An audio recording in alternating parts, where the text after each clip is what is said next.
Hi guys, Pastor Dan here from Friendship Church. I just wanted to remind you about our 40 days of prayer and fasting. If we look into Mark 9, we find a story about a father that had a son that had a devil within him, and this devil would cause him to throw himself into the fire and all kinds of stuff. And if we get down to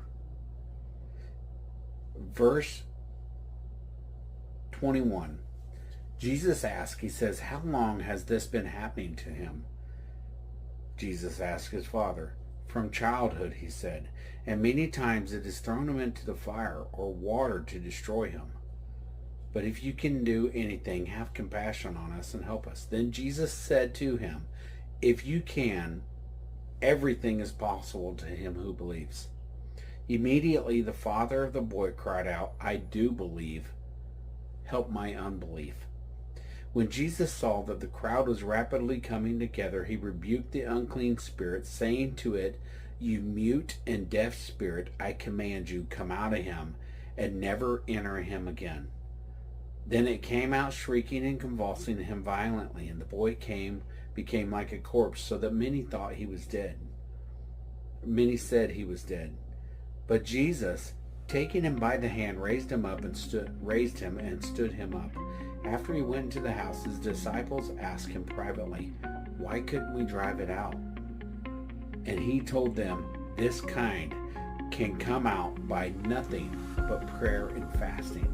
When we fast and when we pray, it changes our spiritual life. It strengthens us. Just like two dogs that are going to fight, if you feed one and starve the other one, whichever one you're feeding is going to win.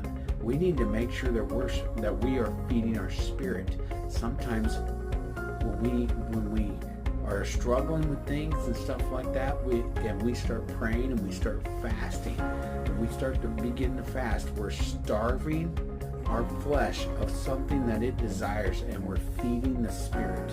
So while you do your fast, whether it's food or whatever it is, say it's social media, that time that you would normally take to scroll through social media or to eat your dinner, take that time and spend it in prayer.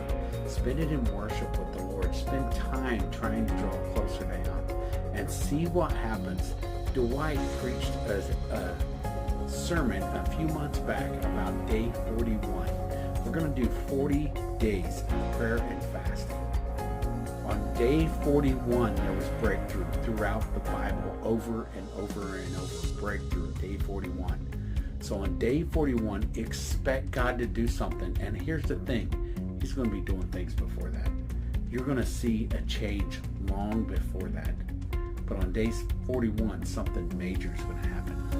Be praying for your family. Be praying for your kids. Be praying for lost loved ones. Praying for jobs. Praying for anything that you need prayer for. Anything that you need God to make a shift in your life for. Be praying about that. And expect something to happen. And you know what? If you doubt, remember what that father said. The father said, "I believe, but help me with my unbelief." Jesus knows our heart. He knows how we think, and He knows who we are, and He understands us, and He will help us with our unbelief. But prayer and fasting builds faith. It builds belief. So remember, we're going to start tomorrow morning. Tomorrow's the day. 40 days.